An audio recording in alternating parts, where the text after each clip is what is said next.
So y'all, it's the end of the year, and some of these shows this year I really hated. Some of them I really love, but it's gonna be some unpopular opinions. So sit back, get you a drink, and let's go through this year together. Now, in no particular order, these are just some of my shows. I'm gonna go over the ones I didn't like. All right, argue with your mama in the comments, but let's get into it. Now, we're gonna start with Reasonable Doubt. Okay, one of my favorites. One of my favorites. Okay, now in the beginning of the second season, I was not quite sure. I watched the first two episodes and I'm like, what we doing here? Where are we going? Because you know, some of these shows, they have the second season slump, the failure, the we come back off a high and now we don't know what to do with the actors. So I was like, okay, relationship, couples therapy, you're coming off of being kidnapped. What we gonna do? And now your friend said she didn't kill somebody. I was not sure. So I took a break from it, to be honest with y'all. I watched the first two episodes and then I probably came back once they were probably at episode 5, and then I just binge watched all of them. Some of these shows I do feel like they start off very slow. They have a slow burn. So I need to come back on, okay, give me more episodes. Okay, let me see what y'all really doing. Because I don't want to waste my time being hyped up on a season 2 and then y'all disappoint me. Because a lot of these shows, y'all know what I'm talking about. They have a high and then something happens. I'm not sure if y'all fire writers. I'm not sure if it's the writer's strike in between season 1 and season 2. But some of these shows, y'all were disappointing me. All right. So Reasonable Doubt season 2 was very good, very rich. There were times I was very pissed off about the friend, her lying, the husband dipping out, dipping in, the whole baby thing. But I think they did well. It was a slow burn, and I'm really happy I went back to it because I would have missed out. But it was really good. I wish some of these streaming platforms had better marketing because I feel like there was like a push in the beginning when the show was first like launching for season 2, but I don't feel like it continued throughout the episodes for it to get as much hype and attention as it really should have. And a lot of these black shows really do need good marketing because they're in competition with so many of them other shows that have a lot of money behind them. So even making some of my videos and my content, I'm always like, do I really want to make a recap about a show that I hated? Because it's so hard for black shows to get money behind them, all of that I'm like, should I use my platform and my voice to talk negatively about a show? So some of the shows on this list that I hated, I never recapped because I just don't want to add to negativity. But at the same time, y'all know I'm very transparent and I am honest, so we gonna talk about it, all right? Bel Air is my next one. Good. Once again, not a good marketing deal. Okay, not a good streaming deal. That show was so good. I didn't recap it because I feel like sometimes there's just an oversaturation of TV and there was just so much stuff with TV going on at that time. Did it come out in August or September? But I think it came out maybe around the Love is Blind time. But I think it got lost. Especially if you don't have another thing about these shows. They're on so many different platforms. If you don't have a subscription to Peacock, to Netflix, Hulu, what else is out there? Those are like the main ones. Some of these shows get lost because there's this monopoly for our time. And there's only so much time we have to put into shows. And unfortunately, I feel like Bel Air got swept up and lost in all this other stuff that was happening right at the fall season that it got missed. But it was so good. It was so rich. There were so many dynamics between parental relationships, Will and his father. Marlon was a very amazing father role. He acted very well. The dynamics between the parents.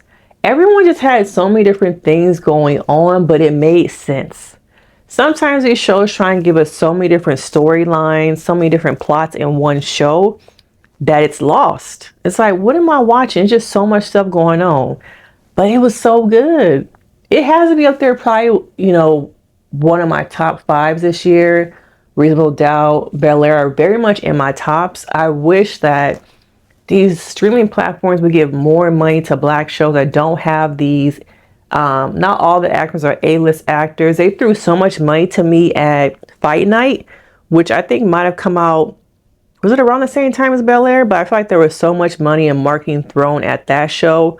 And let me add that to my list because I started watching that and we're going to have to talk about it a little bit. But there was so much thrown at that show that I think these other shows got lost. And Bel Air to me is a show that deserves more attention, accolades. The writing they are doing over there is top notch. Now we only got one more season coming. I wonder why. Was it always a premise to only do, because that would be what, is that going to be season 4 or 5? I can't remember.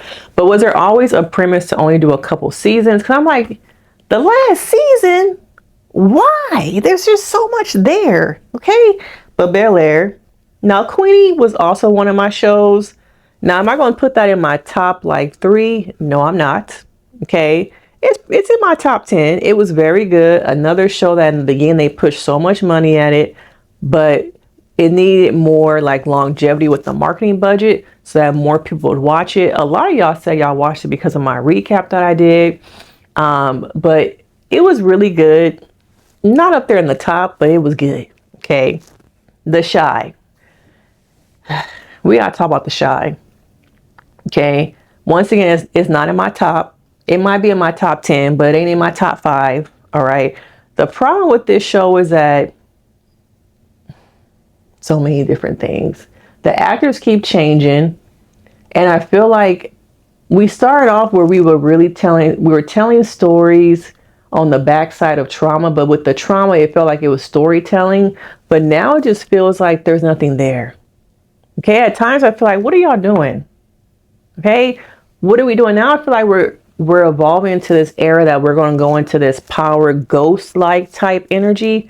Maybe that's just me that I'm feeling like we're going that way after this season, but I feel like it was very long and drawn out and something was missing to me.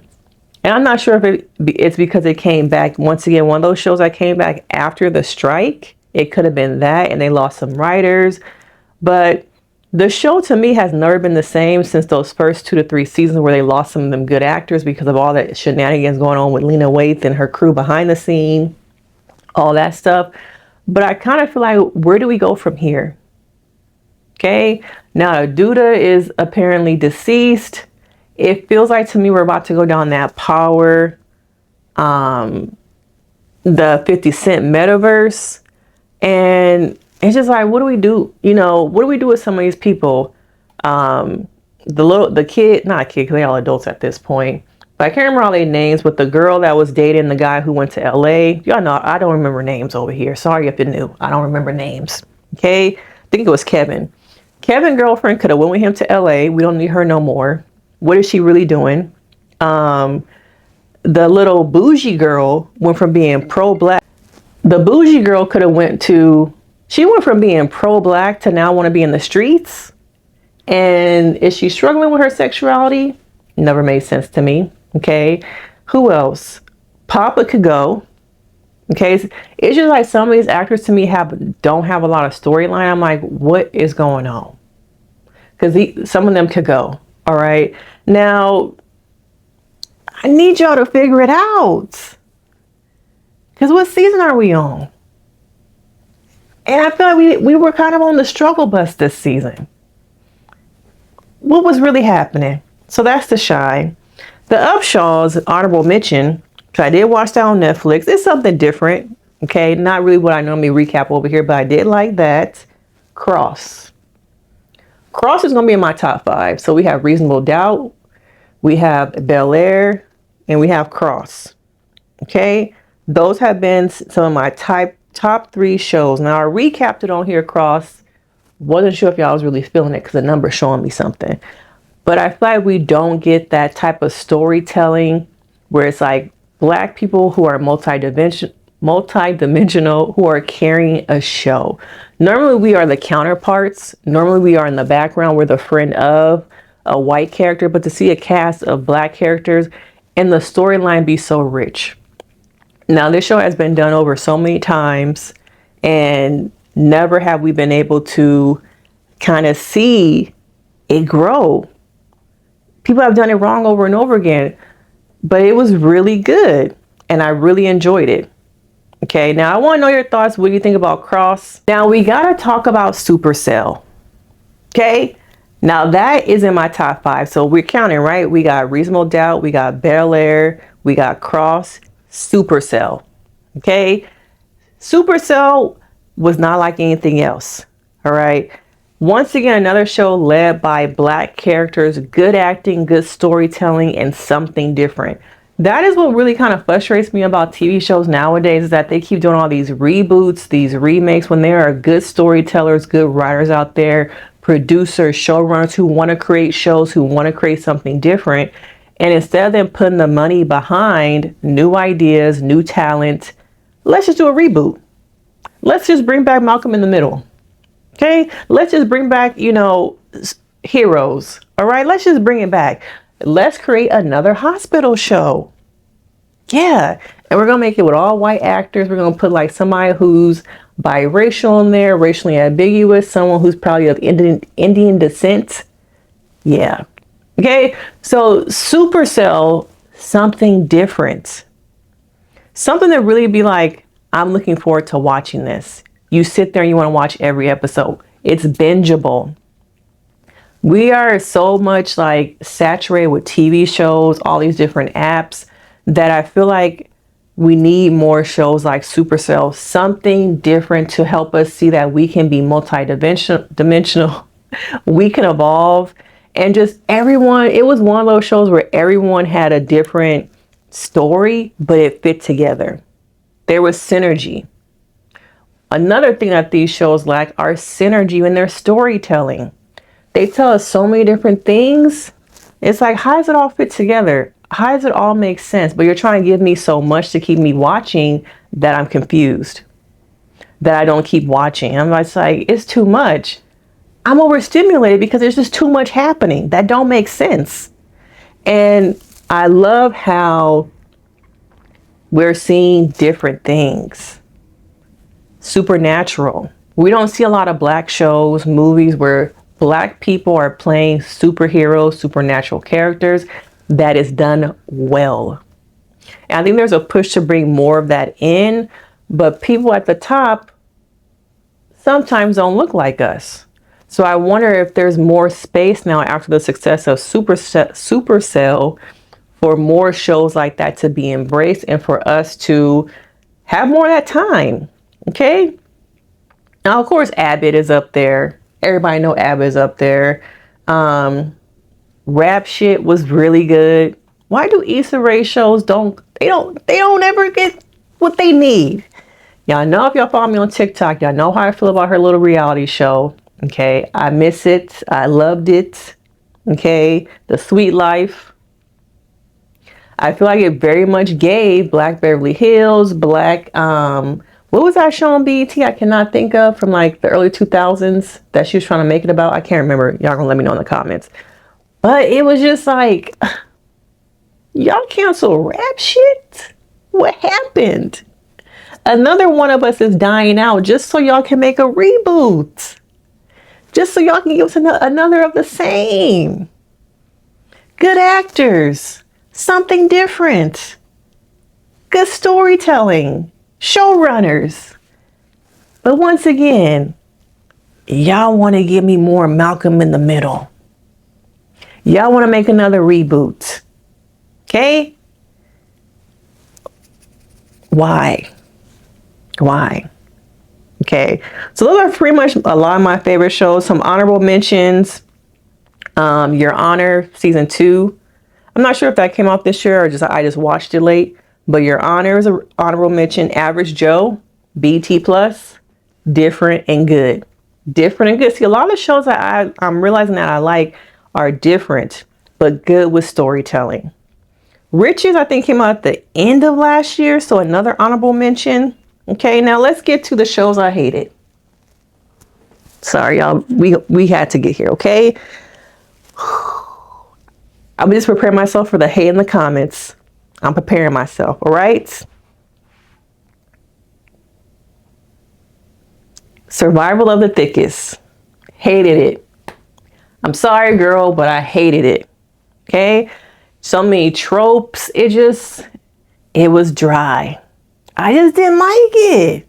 I like Michelle in The Circle. I like her on First Wives Club, but I didn't like her on her own. Sorry. I tried. I just didn't like it. I tried a couple times. I didn't like it. Okay? Y'all ready for the next one? Now, once again, I did not do full recaps because I did not want to contribute to be negative about a black show that's already hard to get picked up. So I'm just doing a little bit. Y'all ready? How to Die Alone? I hated it. It was dry. It needed seasoning. It was not good. I'm sorry. I got to keep it real. I hated that show. The premise was that she found herself based off of stealing someone's identity. And she was living her best life based off of stealing somebody else's life. How can I get behind that? I could not. I couldn't. It was bad. It was dry. Okay? It had salt, no pepper. This next show has salt and pepper, but season 2, I don't know what happened to the onion powder. Okay? Let me breathe, because I know y'all already hating on me right now, okay? Unprisoned season 2. Sorry, y'all. I think, is it Penny Prentice that's behind some of these shows? I'm sorry, Penny, all right? You know I love Issa Rae, but some of your shows didn't really connect for me. Now, Unprisoned season 2. I watched episode 1, and I started to watch episode 2, and I was just like, second season slump, here it is. Here it is. And what they do, cancel it. Now, once again, these are just some shows that I didn't like. All right. Y'all may have liked them, but once again, my time is a monopoly. I have so many shows. I watch a lot of reality TV, but I'm very busy. So if I watch the first episode, my attention span, like most audiences, is very quick. If you don't capture me in that first episode, I might not come back. Now, reasonable doubt, I did. Now, I watched, when it comes to How to Die Alone, I think I watched the first, was it 3 episodes? Was it episode 3 when she actually stole that woman's identity, or was it episode 2? But I tried. And it was dry. It was dry. Now, another show that I hate. Okay. Sorry, y'all. Another show I hate. Papa's House. Now, this had a lot of hype, a lot of money behind it on CBS, trying to make the Wayans come back. I hated it. I watched the first episode, like, how did y'all get so much money behind that show? Was it because of CBS? Was it because of primarily a white network? It was boring. And I know they just picked it up for a full season. I'm just like, how, Sway? Because it's boring. All right. Now, these are just my favorite shows. And then the shows I hated. But I want to know, what were some of your favorite shows? Which ones you hated? But looking at this list also, I feel like there were just not a lot of black shows this year. Or maybe there were some that I forgot that were really good. And I just didn't talk about them. But my top, we're going to have Bel Air, Reasonable Doubt, Cross, Supercell. And what is my 5th one? My 5th one might be Average Joe, because that was underrated. I think I only watched it on Netflix, so the first season probably maybe came out maybe last year, but it was really good. Those are my top 5 ones that I really loved. The ones I told you I did not like were Survivor of the Thickest, How to Die Alone, Unprisoned season 2, and Papa's House. Were terrible. Were terrible. But let me know your thoughts. You know I'm always gonna keep it real. Don't be mad at me, but we can get at it and get activated in the comments, okay? I'm a therapist, but I'm a person too. But I will see you guys in the next video. Bye.